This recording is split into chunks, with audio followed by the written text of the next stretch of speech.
माननीय सदस्यगण, मुझे अपनी ओर से तथा सदन के माननीय सदस्यों की ओर से अंतर संसदीय संघ आईपीयू की प्रेसिडेंट और तंजानिया संयुक्त गणराज्य की नेशनल असेंबली की अध्यक्ष माननीय डॉक्टर तुलिया एक्सन का स्वागत करते हुए अत्यंत प्रसन्नता हो रही है। वे हमारी सम्मानित अतिथि के रूप में भारत की आधिकारिक यात्रा पर आई है। यह हमारे लिए खुशी की बात है कि डॉक्टर एक्सन बजट सत्र को देखने के लिए यहाँ उपस्थित है। माननीय डॉक्टर तुलिया एक्सन शुक्रवार दिनांक 19 जुलाई 2024 को भारत पहुंची।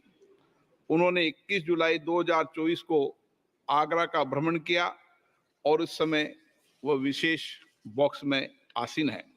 हम भारत में उनके सुखद और सफल प्रवास की कामना करते हैं।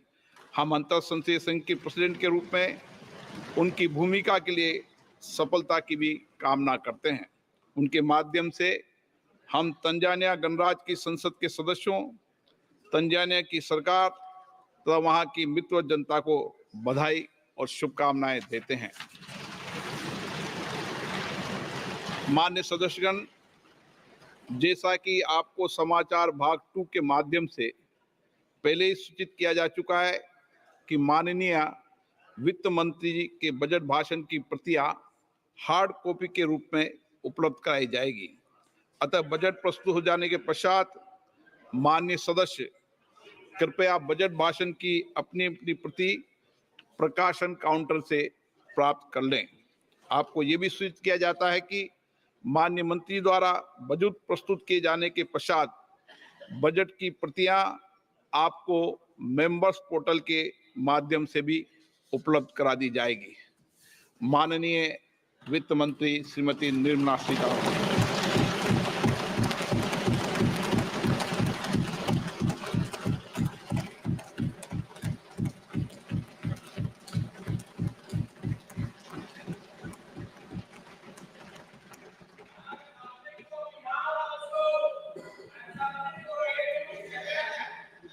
Honorable Speaker, I present the budget for 24-25. Introduction. The people of India have reposed their faith in the government led by Honorable Prime Minister Shri Narendra Modi and re-elected it for a historic third term under his leadership.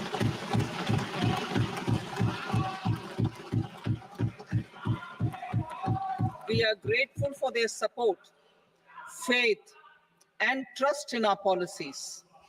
We are determined to ensure that all Indians, regardless of religion, caste, gender, and age, make substantial progress in realizing their life goals and aspirations. Global context. The global economy, while performing better than expected, is still in the grip of policy uncertainties.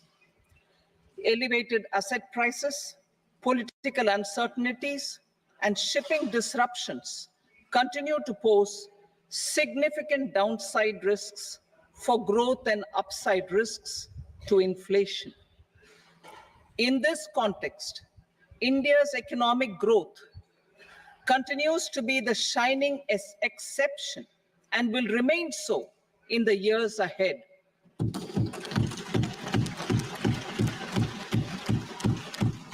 India's inflation continues to be low, stable, and moving towards the 4% target.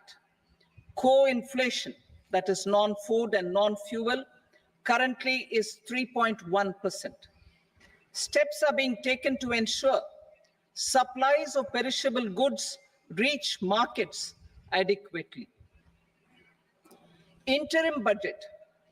As mentioned in the interim budget, we need to focus on 4 major castes, namely the Garib, Mahilaye, Yuva, and Annadata, the poor, women, youth, and the farmer. For Annadata, we announced higher minimum support prices a month ago for all major crops, delivering on the promise of at least a 50% margin over costs.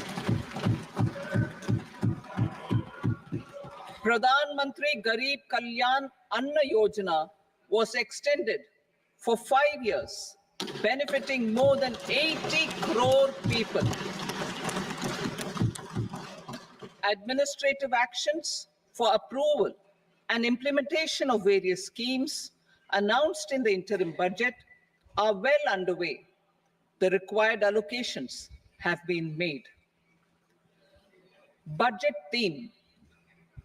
Turning attention to the full year and beyond in this budget, we particularly focus on employment, skilling, MSMEs, and the middle class. I'm happy to announce the Prime Minister's package of 5 schemes and initiatives to facilitate employment, skilling, and other opportunities for 4.1 crore youth over a 5-year period.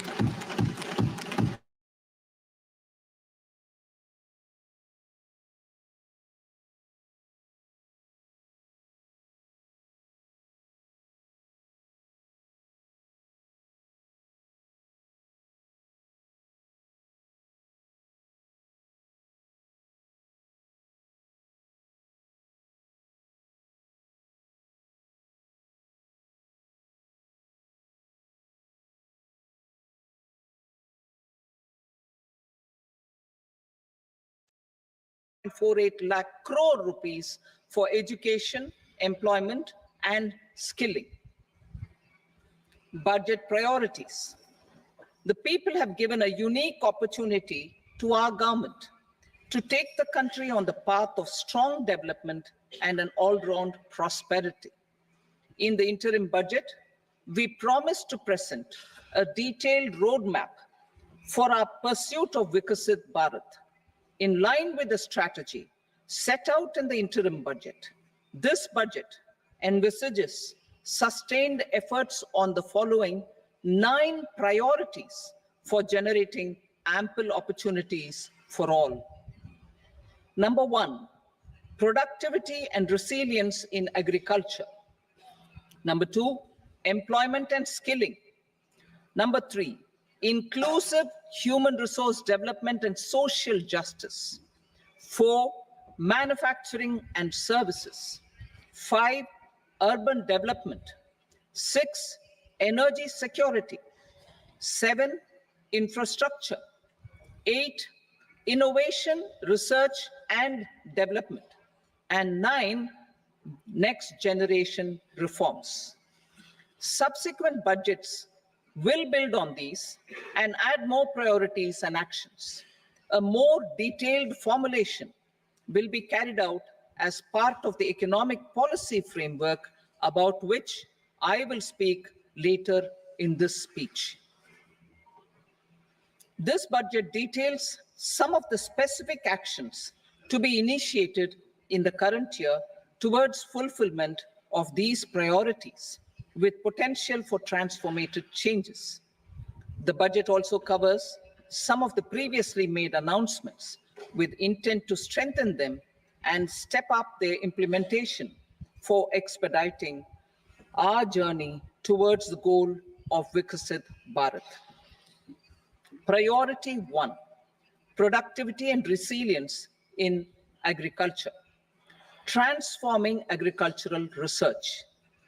Our government will undertake a comprehensive review of the agricultural research setup to bring the focus on raising productivity and developing climate resilient varieties.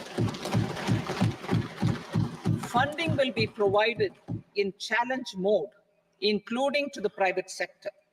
Domain experts, both from the government and outside, will oversee the conduct of such research.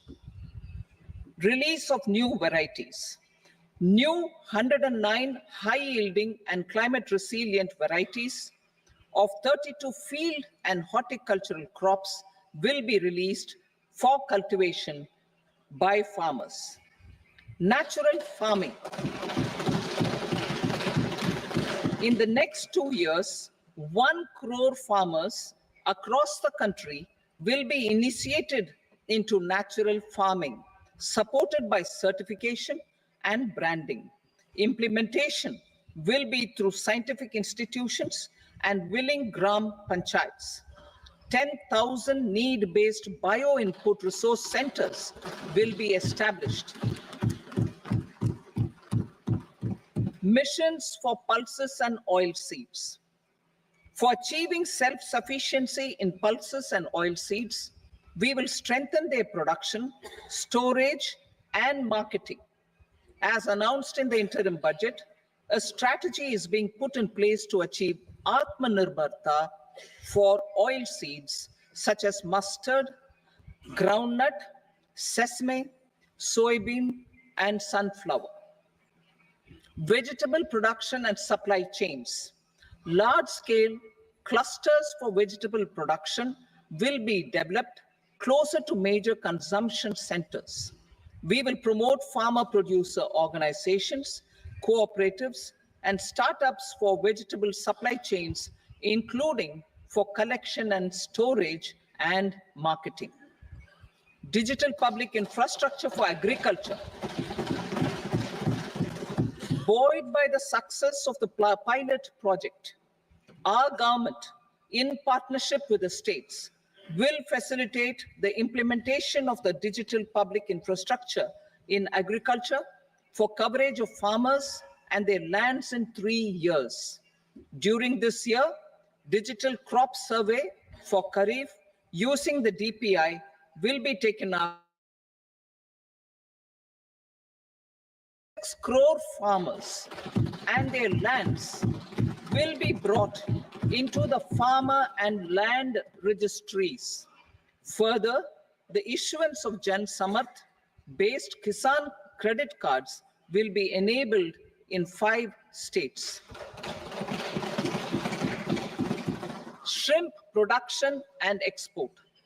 Financial support for setting up a network of nucleus breeding centers for shrimp brood stocks will be provided. Financing for shrimp farming, processing, and export will be facilitated through NABARD. National cooperation policy.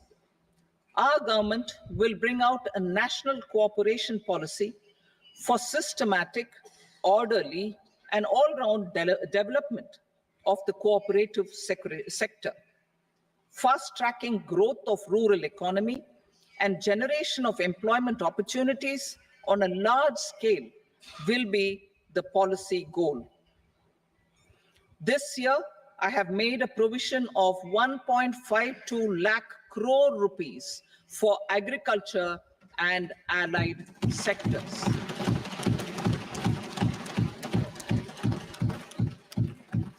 Priority 2, employment and skilling.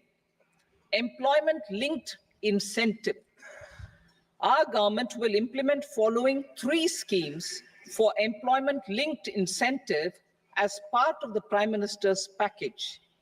These will be based on enrollment in the EPFO and focus on recognition of first-time employees and support to employees and employers. Scheme A, first-timers. This scheme will provide 1 month wage to all persons newly entering the workforce in all formal sectors.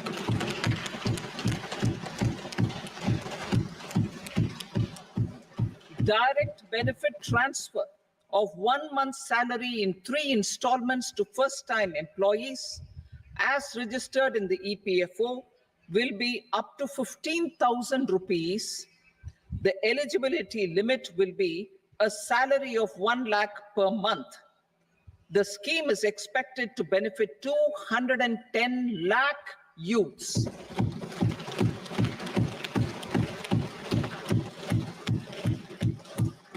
Scheme B, job creation in manufacturing.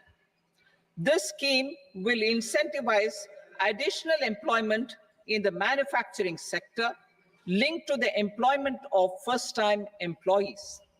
An incentive will be provided at specified scale directly both to the employee and the employer with respect to their EPFO contribution in the first 4 years of employment.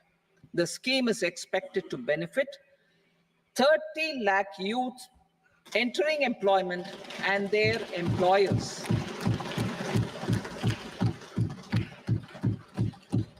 Scheme C, support to employers.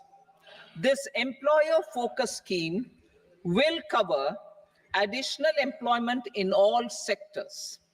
All additional employment within a salary of 1 lakh rupee per month will be counted. The government will reimburse to employers up to 3,000 rupees per month for 2 years towards the EPFO contribution for each additional employee. The scheme is expected to incentivize additional employment of 50 lakh persons.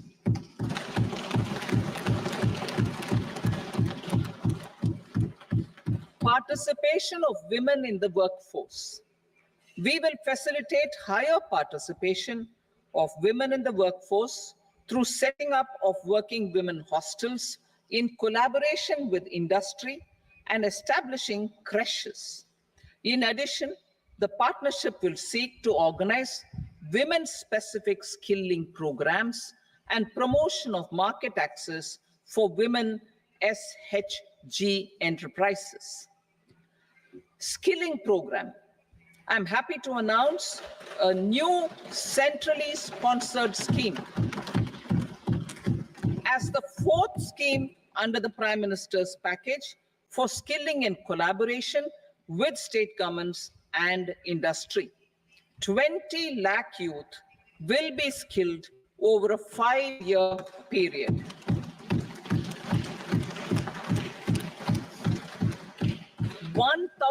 Industrial training institutes will be upgraded in hub and spoke arrangements with outcome orientation. Course content and design will be aligned to the skill needs of industry, and new courses will be introduced for emerging needs. Skilling loans. The model skill loan scheme will be revised to facilitate loans up to 7.5 lakh rupees with a guarantee from a government-promoted fund. This measure is expected to help 25,000 students every year.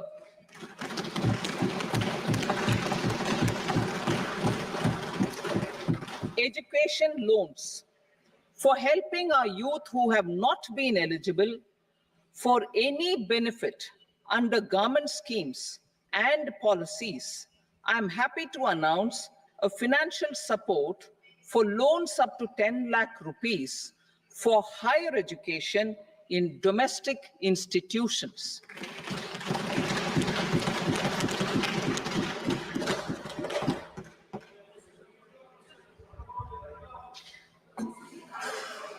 E-vouchers for this purpose. E-vouchers for this purpose will be given directly to 1 lakh students every year for annual interest subvention of 3% of the loan amount. Priority 3, inclusive human resource development and social justice. Saturation approach. Our government is committed to all-round, all-pervasive, and all-inclusive development of people, particularly farmers, youth, women, and the poor. For achieving social justice comprehensively, the saturation approach of covering all eligible people through various programs, including those for education and health, will be adopted to empower them by improving their capabilities. Implementation of schemes meant for supporting economic activities by craftsmen, artisans, self-help groups, scheduled caste, scheduled tribe, and women entrepreneurs and street vendors such as the PM Vishwakarma, PM Swanidhi, National Livelihood Missions, and Stand Up India will be stepped up. Purvodaya. The states in the eastern part of the country are rich in endowments and have strong cultural traditions. We will formulate a plan, Purvodaya, for the all-round development of the eastern region of the country, covering Bihar, Jharkhand, West Bengal, Odisha, and Andhra Pradesh. This will cover human resource development, infrastructure, and generation of economic opportunities to make the region an engine to attain Vikasit Bharat.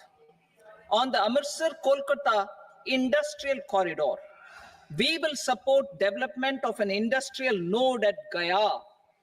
This corridor will catalyze industrial development of the eastern region. The industrial node at Gaya will also be a good model for developing our ancient centers of cultural importance into future centers of modern economy. This model shall showcase Vikas B, Virasat B in our growth trajectory. We will also support development of road connectivity projects, namely 1. Patna-Purnia Expressway, 2. Buxar-Bhagalpur Expressway, 3. Bodh Gaya, Rajgir, Vaishali, and Darbhanga spurs, and 4. Additional 2-lane bridge over River Ganga at Buxar at a total cost of 26,000 crore rupees.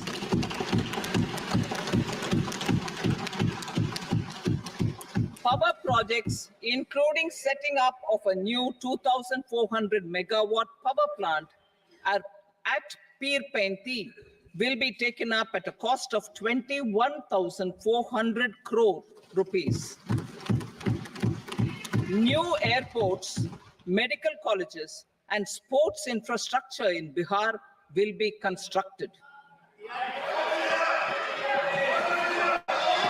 An additional allocation to support capital investments will be provided.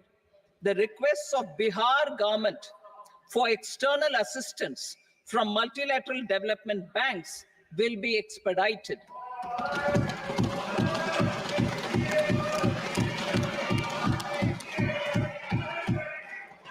Andhra Pradesh Reorganization Act. Our government has made concerted efforts to fulfill the commitments in Andhra Pradesh Reorganization Act.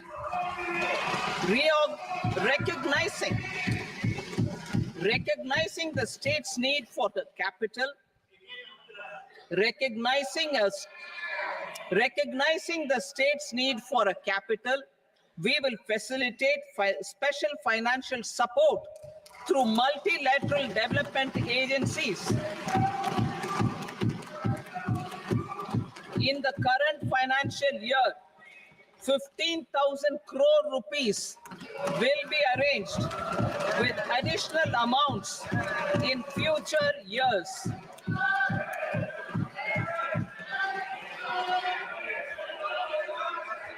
Our government is fully committed to financing and early completion of the Polavaram irrigation project, which is the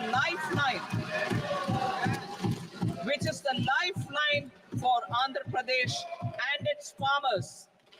This will facilitate our country's food security as well. Under the Andhra Pradesh Reorganization Act, for promoting industrial development, funds will be provided for essential infrastructure such as water, power, railways, and roads. In Kopparthi node on the Visakhapatnam-Chennai Industrial Corridor and Varavakal node on the Hyderabad-Bangalore Industrial Corridor. An additional allocation will be provided this year towards capital investment for economic growth. Grants for backward regions of Rayalaseema, Prakasham, North Coastal Andhra, as stated in the Act, will be provided. PM Awas Yojana. 3 crore additional houses under the PM Awas Yojana in rural and urban areas in the country have been announced, for which the necessary allocations are being made. Women-led development. For promoting women-led development, the budget carries an allocation of more than 3 lakh crore for schemes benefiting women and girls. This signals our government's commitment for enhancing women's role in economic development. Pradhan Mantri Janjatiya Unnat Gram Abhiyan. For improving the socio-economic condition of tribal communities, we will launch the Pradhan Mantri Janjatiya Unnat Gram Abhiyan by adopting saturation coverage for tribal families in tribal majority villages and aspirational districts.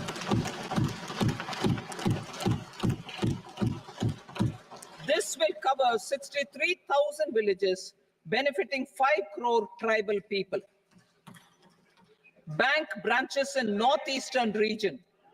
More than 100 branches of India Post Payment Bank will be set up in the northeast region to expand the banking services. This year, I have made a provision of 2.66 lakh crore rupees for rural development, including rural infrastructure. Priority 4, manufacturing and services, support for promotion of MSMEs. This budget provides special attention to MSMEs and manufacturing, particularly labor-intensive manufacturing. We have formulated a package covering financing, regulatory changes, and technology support for MSMEs to help them grow and also compete globally, as mentioned in the interim budget. I'm happy to announce the following specific measures. Credit guarantee scheme for MSMEs in the manufacturing sector. For facilitating term loans to MSMEs for purchase of machinery and equipment without collateral or third-party guarantee, a credit guarantee scheme will be introduced. The scheme will operate on pooling of credit risks of such MSMEs. A separately constituted self-financing guarantee fund will provide to each applicant guarantee cover up to 100 crore rupees, while the loan amount may be larger. The borrower will have to provide an upfront guarantee fee and an annual guarantee fee on the reducing loan balance. New assessment model for MSME credit. Public sector banks will build their own in-house capability to assess MSMEs for credit instead of relying on external assessment. They will also take a lead in developing or getting developed a new credit assessment model based on the scoring of digital footprints of the MSMEs in the economy. This is expected to be a significant improvement over the traditional assessment of credit eligibility based only on asset or turnover criteria. That will also cover MSMEs without a formal accounting system. Credit support to MSMEs during stress period. I'm happy to announce a new mechanism for facilitating continuation of bank credit to MSMEs during their stress period while being in special mention account, SMA account, SMA stage. For reasons beyond their control, MSMEs need credit to continue their business and to avoid getting into the NPA stage. Credit availability will be supported through a guarantee from a government-promoted fund. Mudra loans. The limit of Mudra loans will be enhanced to 20 lakh from the current 10 lakh for those entrepreneurs who have availed and successfully repaid previous loans under the Tarun category. Enhanced scope for mandatory onboarding in TREDS. For facilitating MSMEs to unlock their working capital by converting their trade receivables into cash, I propose to reduce the turnover threshold of buyers for mandatory onboarding on the TREDS platform from rupees 500 crore to 250 crore rupees. This measure will bring 22 more CPSCs and 7,000 more companies onto the platform. Medium enterprises will also be included in the scope of the suppliers. SIDBI branches in MSME clusters. SIDBI will open new branches to expand its reach to serve all major MSME clusters within 3 years and provide direct credit to them. With the opening of 24 such branches this year, the service coverage will expand to 168 out of 242 major clusters. MSME units for food irradiation, quality and safety testing. Financial support for setting up of 50 multi-product food irradiation units in the MSME sector will be provided. Setting up of 100 food quality and safety testing labs with NABL accreditation will be facilitated. E-commerce export hubs to enable MSMEs and traditional artisans to sell their products in international markets. E-commerce export hubs will be set up in public-private partnership mode. These hubs, under a seamless regulatory and logistic framework, will facilitate trade and export-related services under one roof. Measures for promotion of manufacturing and services. Internship in top companies. As the fifth scheme under Prime Minister's package, our government will launch a comprehensive scheme for providing internship opportunities in 500 top companies to 1 crore youth in 5 years. They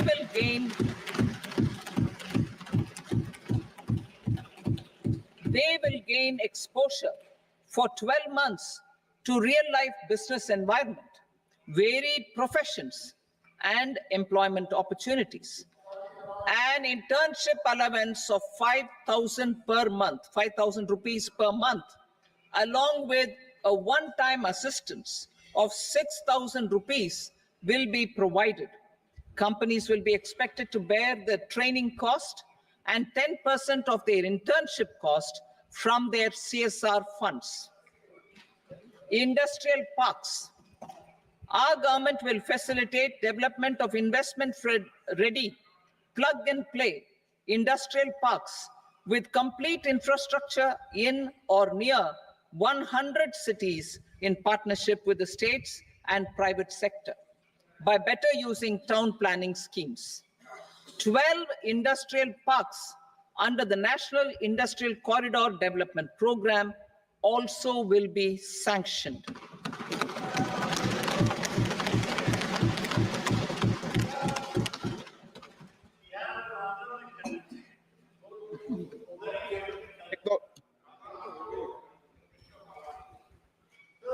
veggie भाई पर no please बैठिए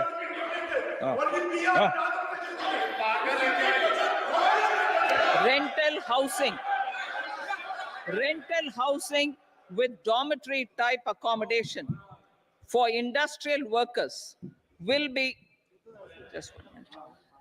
Rental housing, I repeat, rental housing with dormitory type accommodation for industrial workers will be facilitated in PPP mode with VGF support and commitment from anchor industries.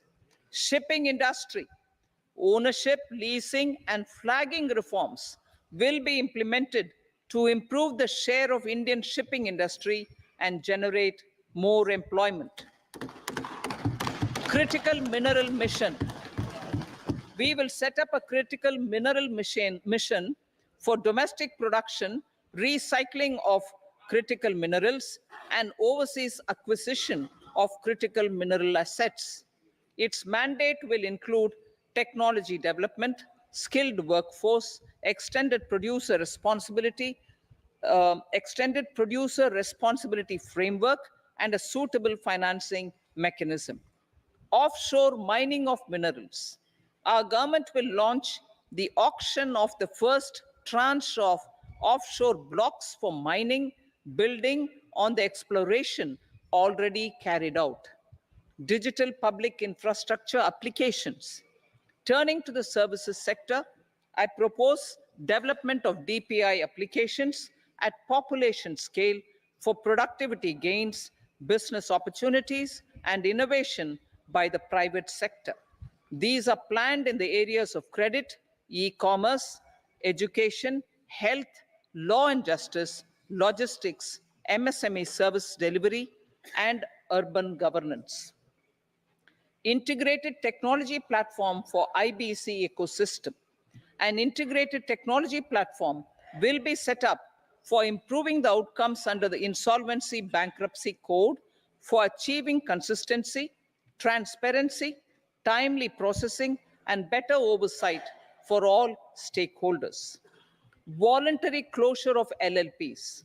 The services of the Center for Processing Accelerated Corporate Exit, CPACE, will be extended for voluntary closure of LLPs to reduce the closure times. National Company Law Tribunals. The IBC has resolved more than 1,000 companies, resulting in direct recovery of 3.3 lakh crore to creditors. 3.3 lakh crore rupees to creditors. In addition, 28,000 cases involving over 10 lakh crore rupees have been disposed of even prior to admission. Appropriate changes to the IBC, reforms and strengthening of the tribunal and appellate tribunals will be initiated to speed up insolvency resolution. Additional tribunals will be established. Out of those, some will be notified to decide cases exclusively under the Companies Act. Debt recovery. Steps for reforming and strengthening debt recovery tribunals will be taken. Additional tribunals will be established to speed up recovery. Priority 5, urban development. Cities as growth hubs. Working with states, our government will facilitate development of cities as growth hubs. This will be achieved through economic and transit planning and orderly development of peri-urban areas utilizing town planning schemes. Creative redevelopment of cities. For creative brownfield redevelopment of existing cities with a transformative impact, our government will formulate a framework for enabling policies, market-based mechanisms, and regulation. Transit-oriented development. Transit-oriented development plans for 14 large cities with a population above 30 lakh will be formulated, along with an implementation and financing strategy. Urban housing. Under the PM Awas Yojana, Urban 2.0, housing needs of 1 crore urban poor and middle-class families will be addressed with an investment of 10 lakh crore rupees. This will include the central assistance of 2.2 lakh crore rupees in the next 5 years. A provision of interest subsidy to facilitate loans at affordable rates is also envisaged. In addition, enabling policies and regulations for efficient and transparent rental housing markets with enhanced availability will also be put in place. Water supply and sanitation. In partnership with state governments and multilateral development banks, we will promote water supply, sewage treatments, and solid waste management projects and services for 100 large cities through bankable projects. These projects will also envisage use of treated water for irrigation and filling up of tanks in nearby areas. Street markets. Building on the success of PM Swanidhi scheme in transforming the lives of street vendors, our government envisions a scheme to support each year over the next 5 years the development of 100 weekly hearts or street food hubs in select cities. Stamp duty. We will encourage states which continue to charge high stamp duty to moderate the rates for all and also consider further lowering duties for properties purchased by women. This reform will be made an essential component of urban development schemes. Priority 6, energy security, energy transition. In the interim budget, I had announced our strategy to sustain high and more resource-efficient economic growth, along with the energy security in terms of availability, accessibility, and affordability. We will bring out a policy document on appropriate energy transition pathways that balances the imperatives of employment, growth, and environmental sustainability. PM Surya Ghar Muft Bijli Yojana. PM Surya Ghar Muft Bijli Yojana. In line with the announcement in the interim budget,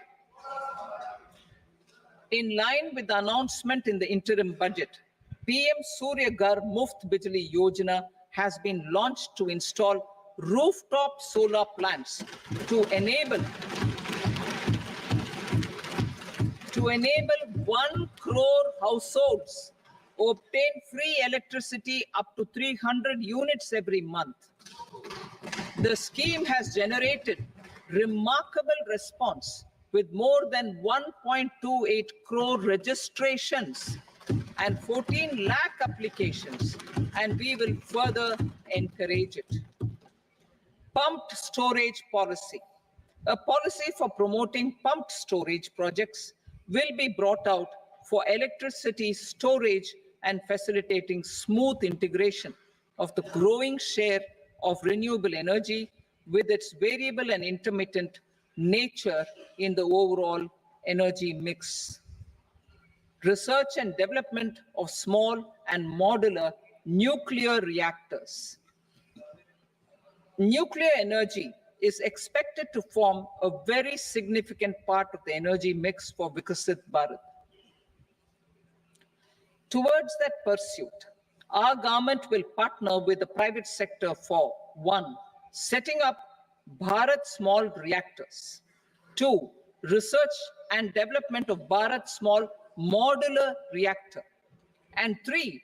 Research and development of newer technologies for nuclear energy. The R&D funding announced in the interim budget will be made available for this sector also. Advanced ultra supercritical thermal power plants. The development of indigenous technology for advanced ultra supercritical thermal power plants with much higher efficiency has been completed. A joint venture between NTPC and BHEL will set up a full-scale 800 megawatt commercial plant using AUSC technology. The government will provide the required fiscal support. Moving forward, development of indigenous capacity for the production of high-grade steel and other advanced metallurgy materials for these plants will result in strong spin-off benefits for the economy. Roadmap for hard-to-abate industries. A roadmap for moving the hard-to-abate industries from energy efficiency targets to emission targets will be formulated. Appropriate regulations for transition of these industries from the current perform, achieve, and trade mode to Indian carbon market mode will be put in place. Support to traditional micro and small industries.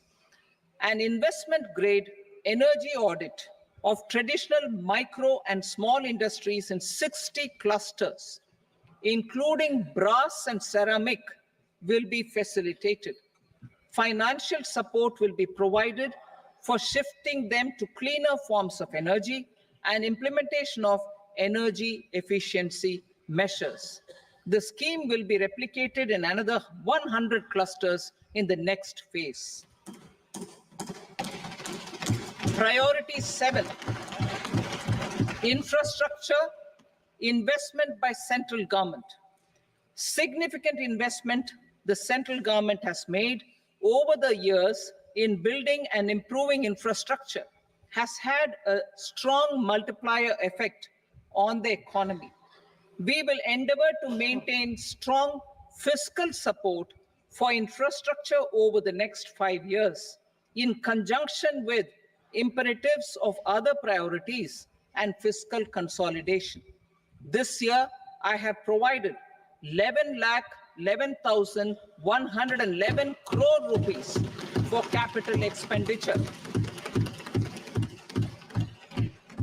This would be 3.4% of our GDP.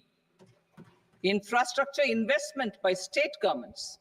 We will encourage states to provide support of similar scale for infrastructure, subject to their development priorities. A provision of 1.5 lakh crore rupees for long-term interest-free loans have been made this year also to support the states in their resource allocation. Private investment in infrastructure. Investment in infrastructure by private sector will be promoted through viability gap funding and enabling policies and regulations. A market-based financing framework will be brought out. Pradhan Mantri Gram Sadak Yojana. Phase 4 of the PMGSY will be launched to provide all-weather connectivity to 25,000 rural habitations, which have become eligible in view of their population increase. Irrigation and flood mitigation. Bihar has frequently suffered from floods, many of them originating outside the country. Plans to build flood control structures in Nepal are yet to progress. Our government, through the Accelerated Irrigation Benefit Program and other sources, will provide financial support for projects with estimated cost of 11,500 crore rupees, such as the Kosi-Michi intra-state link and 20 other ongoing and new schemes, including barrages, river pollution abatement, and irrigation projects. In addition, survey and investigation of Kosi-related flood mitigation and irrigation projects will be undertaken.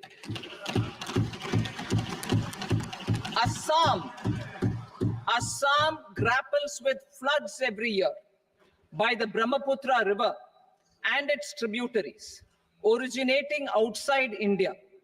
We will provide assistance to Assam for flood management and related projects.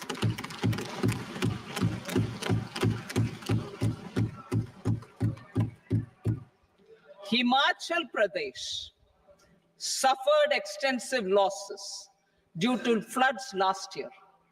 Our government will provide assistance to the state for reconstruction and rehabilitation through multilateral development assistance.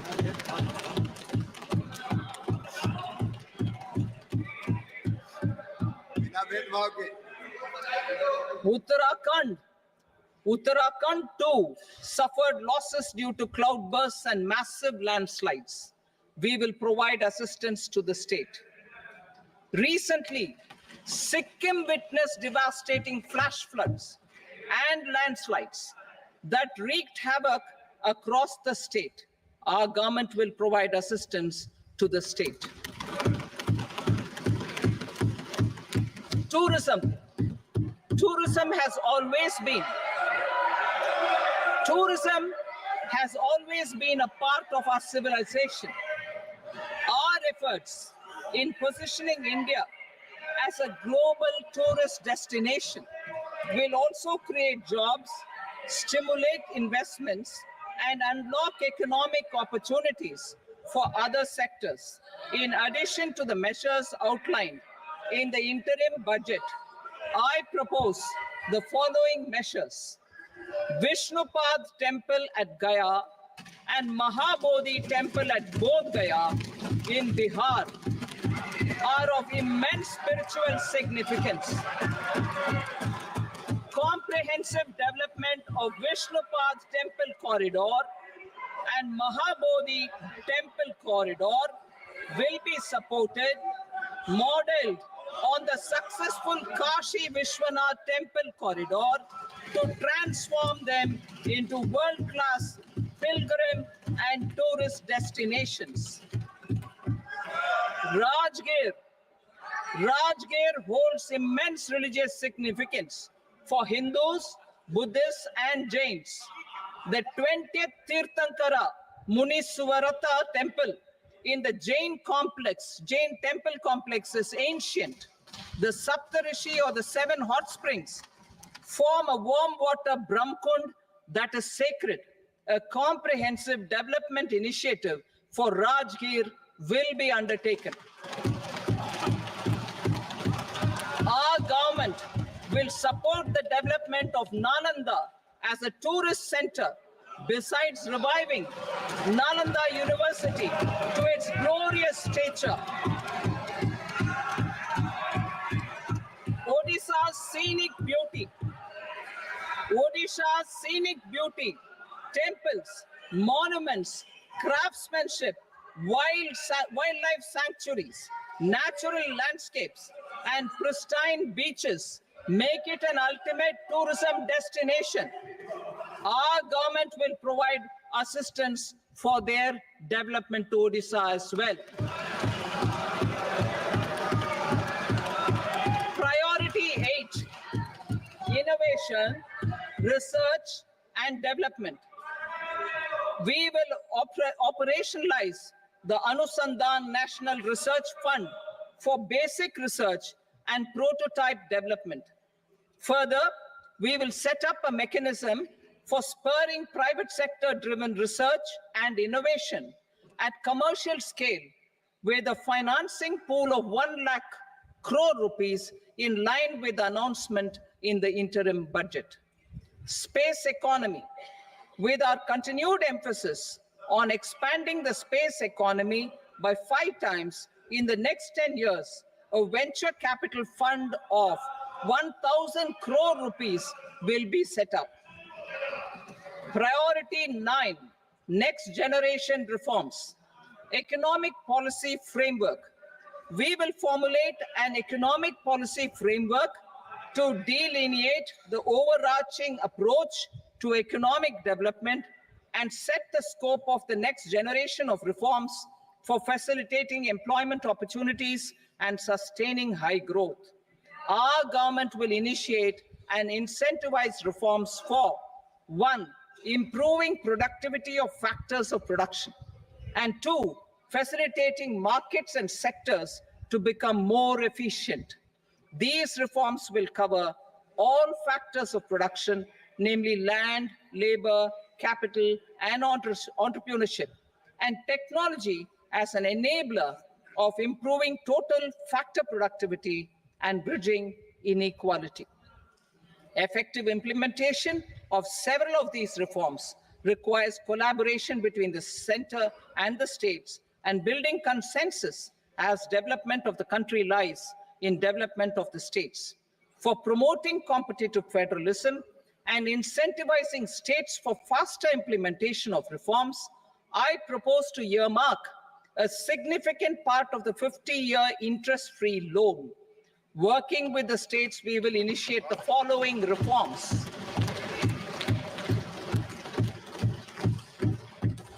Land-related reforms and actions, both in the rural and urban areas, will cover land administration, will cover 1, land administration, planning and management, and 2, urban planning usage and building bylaws. These will be incentivized for completion within the next 3 years through appropriate fiscal support. Rural land-related actions. Rural land-related actions will include 1, assignment of unique land parcel identification number, UL PIN, or Bhu Aadhaar for all lands. 2, digitization of cadastral maps. 3, survey of subdivisions, survey of map subdivisions as per current ownership. 4, establishment of land registry. And 5, linking to the farmers registry. These actions will also facilitate credit flow and other agricultural services. Urban land-related actions. Land records in urban areas will be digitized with GIS mapping. An IT-based system for property record administration, updating, and tax administration will be established. These will also facilitate improving the financial position of urban local bodies. Labor-related reforms. Services to labor. Our government will facilitate the provision of a wide array of services to labor, including those for employment and skilling. A comprehensive integration of e-Shram portal with other portals will facilitate such one-stop solution. Open architecture databases for the rapidly changing labor market, skill requirements, and available job roles, and a mechanism to connect job aspirants with potential employers and skill providers will be covered in these services. Shram Suvidha and Samadhan portal. Shram Suvidha and Samadhan portal will be revamped to enhance ease of compliance for industry and trade. Capital and entrepreneurship related reforms, financial sector vision and strategy. For meeting financing needs of the economy, our government will bring out a financial sector vision and strategy document to prepare the sector in terms of size, capacity, and skills. This will set the agenda for the next 5 years and guide the work of the government, regulators, financial institutions, and market participants. Taxonomy for climate finance. We will develop taxonomy for climate finance for enhancing the availability of capital for climate adaptation and mitigation. This will support achievement of the country's climate commitments and green transition. Variable capital company structure. We will seek the required legislative approval for providing an efficient and flexible mode for financing leasing of aircrafts and ships and pooled funds of private equity through a variable company structure. Foreign direct investments and overseas investment. The rules and regulations for foreign direct investment and overseas investments will be simplified to 1. Facilitate foreign direct investments, 2, nudge prioritization, and 3, promote opportunities for using Indian rupee as a currency for overseas investment. NPS Vatsalya. NPS Vatsalya, a plan for contribution by parents and guardians for minors, will be started. On attaining the age of majority, the plan can be converted seamlessly into a normal NPS account. Use of technology. We have successfully used technology for improving productivity and bridging inequality in our economy during the past 10 years. Public investment in digital infrastructure and innovations by the private sector have helped in improving access of all citizens, particularly the common people, to market resources, education, health, and services.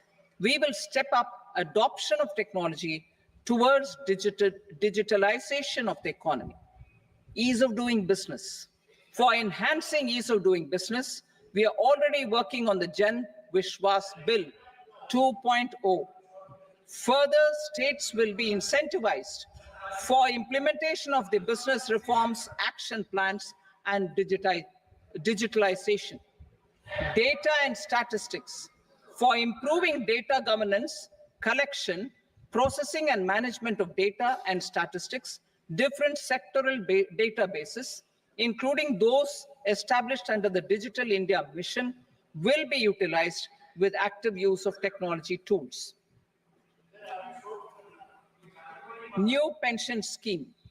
The committee to review the NPS has made considerable progress in its work. I'm happy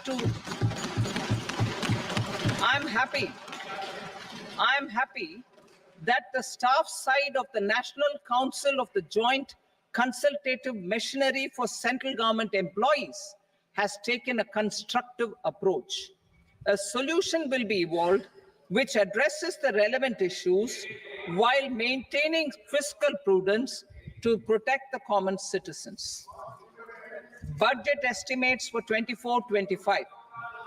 For the year 24-25, total receipts other than borrowings and the total expenditure are estimated at 32.07 lakh crore rupees and 48.21 lakh crore rupees respectively. The net tax receipts are estimated at 25.83 lakh crore rupees. The fiscal deficit is estimated at 4.9% of the GDP. The gross and the net market borrowings through dated securities during 24-25 are estimated at 14.01 lakh crore rupees and 11.63 lakh crore rupees respectively. Both will be less than that in 23-24. The fiscal consolidation path announced by me in 2021 has served our economy very well, and we aim to reach the deficit below 4.5% next year. The government is committed to staying the course.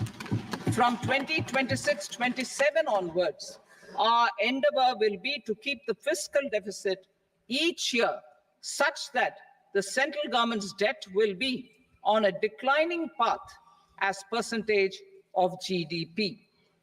I will now move to part B.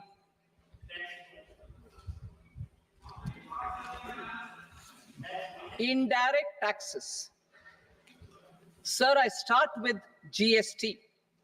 It has decreased tax incidence on the common man, reduced compliance burden and logistics cost for trade and industry, and enhanced revenues of the central and the state governments. It is a success of vast proportions. To multiply the benefits of GST, we will strive to further simplify and rationalize the tax structure and endeavor to expand it to the remaining sectors. My proposals for customs duties intend to support domestic manufacturing, deepen local value addition, promote export competitiveness, and simplify taxation while keeping the interest of the general public and consumers surmount. In Budget 22-23, we reduced the number of customs duty rates. I propose to undertake a comprehensive review of the rate structure over the next 6 months to rationalize and simplify it for ease of trade, removal of duty inversion, and reduction of disputes. I shall now take up sector-specific customs duty proposals. Medicine and medical equipments. To provide relief to cancer patients, I propose to fully exempt 3 more medicines from customs duties.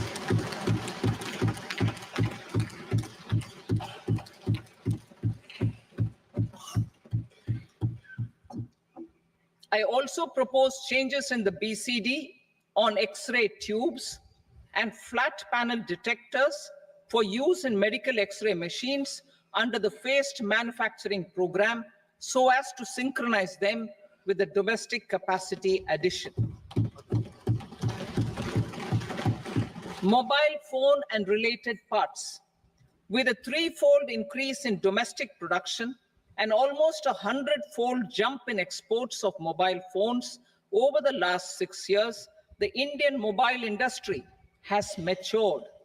In the interest of consumers, I now propose to reduce the BCD on mobile phone, mobile PCBA, and mobile charger to 15%.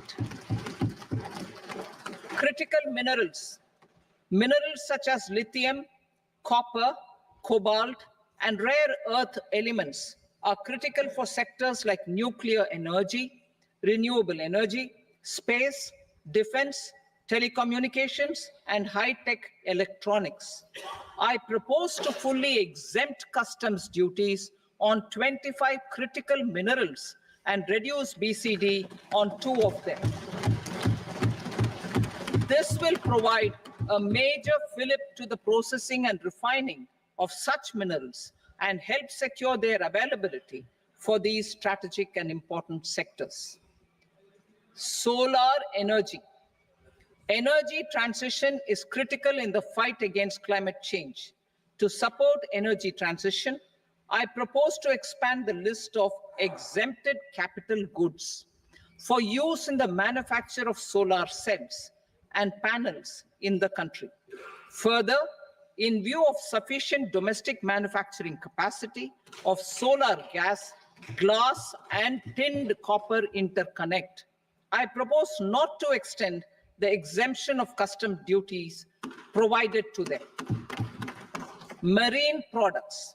India's seafood exports in the last financial year touched an all-time high of more than 60,000 crores of rupees. Frozen shrimp accounted for about 2/3 of these exports.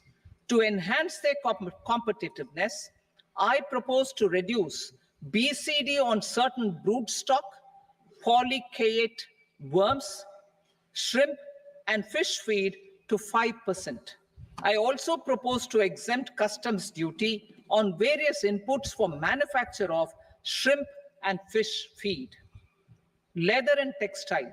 Similarly, to enhance the competitiveness of exports in the leather and textile sectors, I propose to reduce BCD on real down-filling material from duck or goose.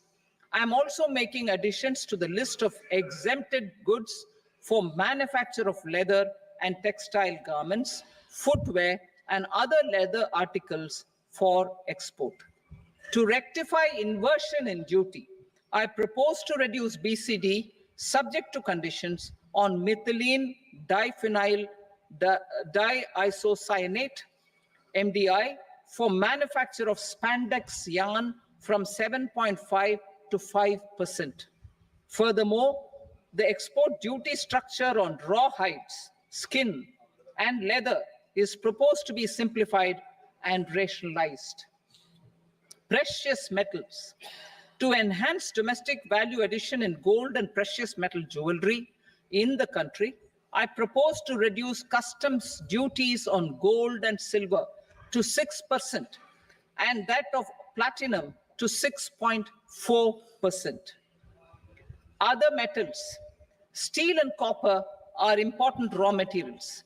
To reduce their cost of production, I propose to remove the BCD on ferronickel and blister copper.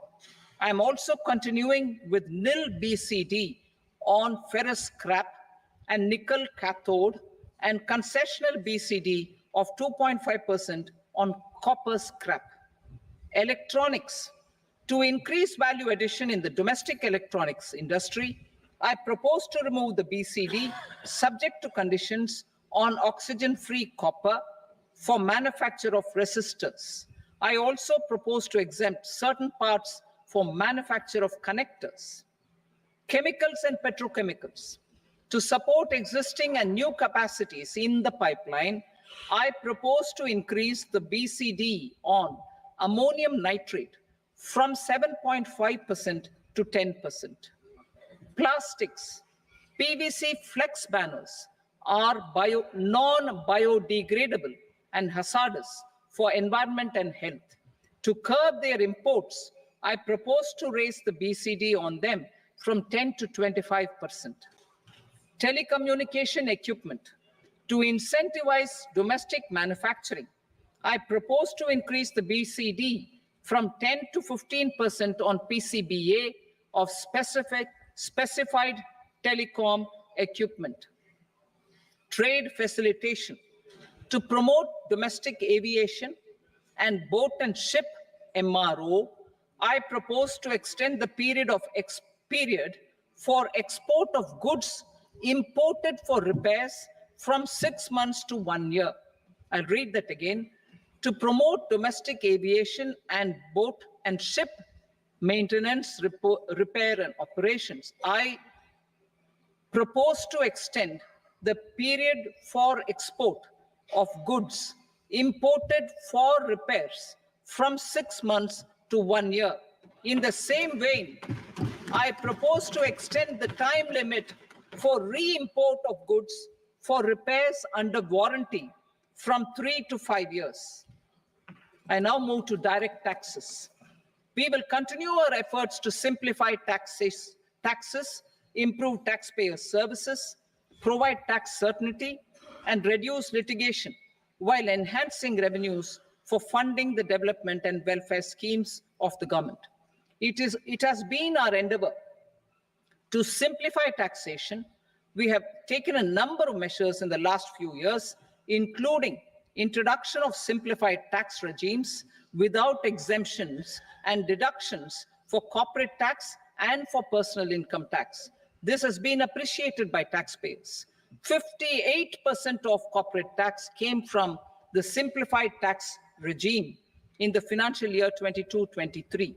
Similarly, as per data available till now, for the last fiscal, more than 2/3 have availed the new personal income tax regime. Comprehensive review of the Income Tax Act. I am now announcing a comprehensive review of the Income Tax Act 1961. The purpose is to make the act concise, lucid, easy to read and understand. This will reduce disputes and litigation, thereby providing tax certainty to the taxpayers. I will also bring down the demand embroiled in litigation. It is proposed to be completed in 6 months. A beginning is being made in the finance bill by simplifying the tax regime for charities, TDS rate structures, provisions of reassessment and such provisions, and capital gains taxation. Simplification for charities and TDS.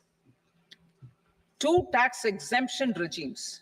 The two tax exemption regimes for charities are proposed to be merged into one. The 5% TDS rate on many payments is being merged into the 2% TDS rate, and the 20% TDS rate on repurchase of units by mutual funds or UTI is being withdrawn. TDS rate on e-commerce operators is proposed to be reduced from 1 to 0.1%. Moreover, credit of TCS is proposed to be given in the TDS to be deducted on salary.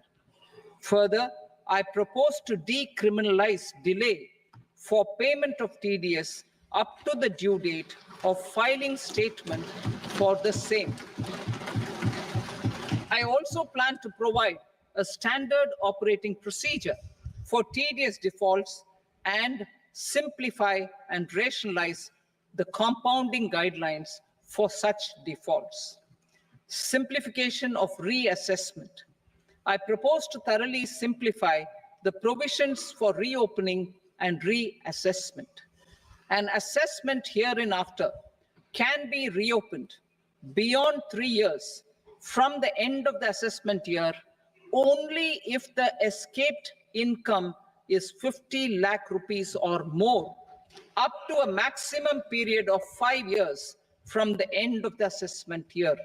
Even in such cases, a time limit of 6 years before the year of the search, as against the existing time limit of 10 years, is being proposed. This will reduce tax uncertainty and disputes. Simplification and rationalization of capital gains. Capital gains taxation is also proposed to be hugely simplified. Short-term gains on certain financial assets shall henceforth attract a tax rate of 20%, while that on all other financial assets and all non-financial assets shall continue to attract the applicable tax rate. Long-term gains on all financial and non-financial assets, on the other hand, will attract a tax rate of 12.5%. For the benefit of the lower and the middle income classes, I propose to increase the limit of exemption of capital gains on certain financial assets to 1.25 lakh rupees per year. Listed financial assets held for more than a year will be classified as long-term, while unlisted financial assets and all non-financial assets will have to be held for at least 2 years to be classified as long-term. Unlisted bonds and debentures, debt mutual funds, and market-linked debentures, irrespective of holding period, however, will attract tax on capital gains at applicable rates. Taxpayer services. All the major taxpayer services under GST and most services under customs and income tax have been digitalized. All remaining services of customs and income tax, including rectification and order giving effect to appellate orders, shall be digitalized and made paperless over the next 2 years. Litigation and appeals. While our concerted efforts to reduce pendency of appeals at various appellate fora are beginning to show good results, it will continue to engage our highest attention. To dispose of the backlog of first appeals, I plan to deploy more officers to hear and decide such appeals, especially those with large tax effect. For resolution of certain income tax disputes pending in appeal, I am also proposing Vivad Se Vishwas Scheme 2024. Further, I propose to increase monetary limits for filing appeals related to direct taxes, excise, and service tax in the tax tribunals, high courts, and Supreme Court to 60 lakh rupees, 2 crore rupees, and 5 crore respectively. With a view to reduce litigation and provide certainty in international taxation, we will expand the scope of safe harbor rules and make them more attractive. We will also streamline the transfer pricing assessment procedure. Employment and investment. I have a few proposals to promote investment and foster employment. First of all, to bolster the Indian startup ecosystem, boost the entrepreneurial spirit, and to support innovation, I propose to abolish the so-called angel tax for all classes of investors. Second, there is tremendous potential for cruise tourism in India. To give a fillip to this employment-generating industry, I am proposing a simpler tax regime for foreign shipping companies operating domestic cruises in the country. Third, India is a world leader in the diamond cutting and polishing industry, which employs a large number of skilled workers.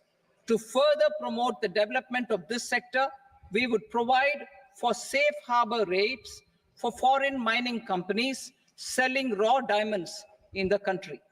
Fourth, to attract foreign capital for our development needs, I propose to reduce the corporate tax rate on foreign companies from 40 to 35%. Deepening the tax base. I have a couple of proposals for deepening the tax base. First, security transaction tax on futures and options of securities is proposed to be increased to 0.02% and 0.1% respectively. Second, for reasons of equity, I propose to tax income received on buyback of shares in the hands of recipients. Other proposals. To improve social security benefits, deduction of expenditure by employers towards NPS is proposed to be increased from 10 to 14% of the employee's salary. Similarly, deduction of this expenditure up to 14% of salary from the income of employees in private sector, public sector banks, and undertakings opting for the new tax regime is proposed to be provided. Indian professionals working in multinationals get ESOPs and invest in social security schemes and other movable assets abroad. Non-reporting of such small foreign assets has penal consequences under the Black Money Act. Such non-reporting of movable assets up to 20 lakh rupees is proposed to be depenalized. Other major proposals in the finance bill relate to withdrawal of equalization levy of 2%, expansion of tax benefits to certain funds and entities in IFSCs, and immunity from penalty and prosecution to Benamidar on full and true disclosure so as to improve conviction under the Benami Transaction Prohibition Act 1988. Personal income tax. Coming to personal income tax rates, I have two announcements to make for those opting for the new tax regime. First, the standard deduction for salaried employees is proposed to be increased from 50,000 to 75,000 rupees.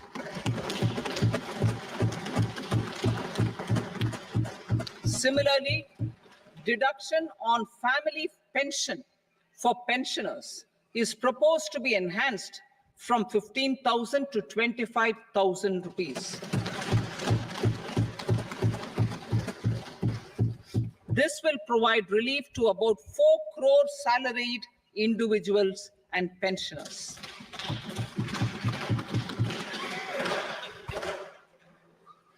Second, in the new tax regime, the tax rate structure is proposed to be revised as follows.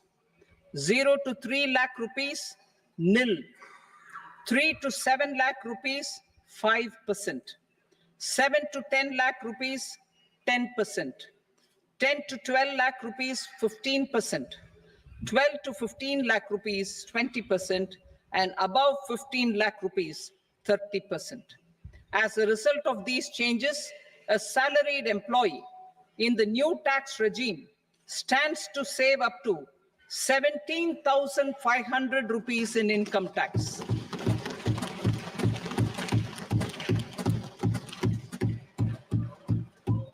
Apart from these, I am also making some other changes as given in the annexure. As a result of these proposals, revenue of about 37,000 crore, that is 29,000 crore in direct taxes and 8,000 crore in indirect taxes will be foregone, while revenue of about 30,000 crore rupees will be additionally mobilized. Thus, the total revenue foregone is about 7,000 crores annually. Mr. Speaker, sir, with this, I commend the budget to this august House. Jai Hind.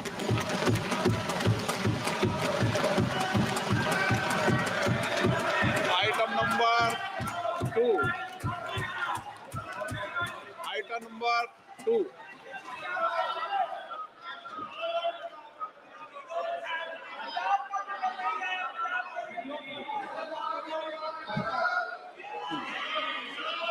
Sir, with your permission, I rise to lay on the table the following statements under Section 3 of the Fiscal Responsibility and Budget Management, FRBM Act 2003, medium-term fiscal policy cum fiscal policy strategy statement and macroeconomic framework statement. Item number 3.